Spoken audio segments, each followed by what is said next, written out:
Listen, we've been talking about stablecoins for a year now and nothing will change. Stablecoins are becoming more accepted as a part of the financial system because the ledger is powered by XRP. This also means that cryptocurrency companies like Ripple will become an important part of the financial system by using technologies like the XRP ledger. We've been talking and guessing about this for years, so it's very exciting to see it happen today. First, let's read this post from Ripple, which says that stablecoins are now an important part of the payment system. It's time to make changes. In fact, this is from Jack McDonald, who is Senior Vice President of Stablecoins at Ripple. This is shown by the most current article that talks about how stablecoins like the USD are expected to power $1 trillion in payments. We now have a full description of KeyRock. I won't go over everything in it because there is a lot to cover. The main thing I like to talk about is the difference between the M2 supply and the stablecoin supply.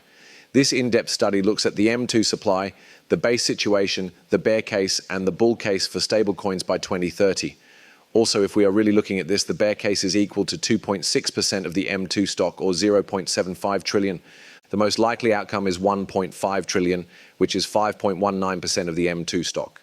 The bull case is also $3 trillion, which is 10.4% of the M2 amount. We have 1.1% of the world's M2 stock right now. This means that stablecoins will grow very quickly, which is great news for people who are creating stablecoins. Some things are taken apart here. In a bear market, conservative growth is driven by slower acceptance. As the number of stablecoins used grows regularly, they become more useful for point of sale, business to business, and person to person payments. This one almost looks like it will be the main one, doesn't it? 1,500 billion, or 5.2%, is the most likely amount. Then, more people start using stablecoins, which releases trillions of dollars in value by making payments faster and cheaper and integrating them more deeply into the global financial system. And this is definitely a chance. Because stablecoins are so popular right now, this could definitely happen. I don't want to go into everything else in this because there's already so much to talk about.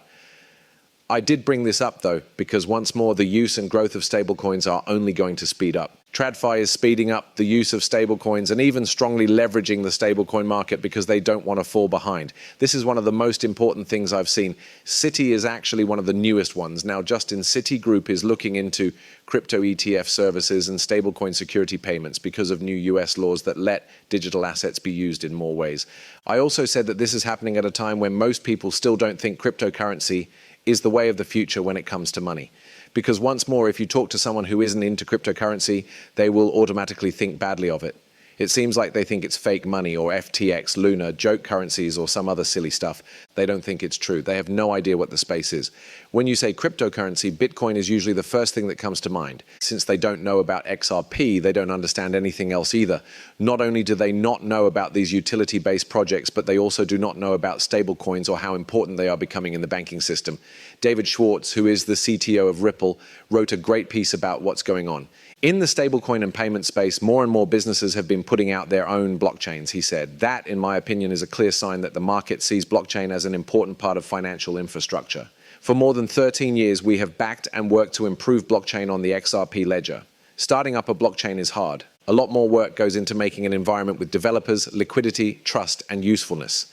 The XRP ledger has earned a lot of support and use by institutions because it has been tried, tested, and improved for more than 10 years. On some blockchains, permission validator sets are built with the help of a single company or a small group of people in charge.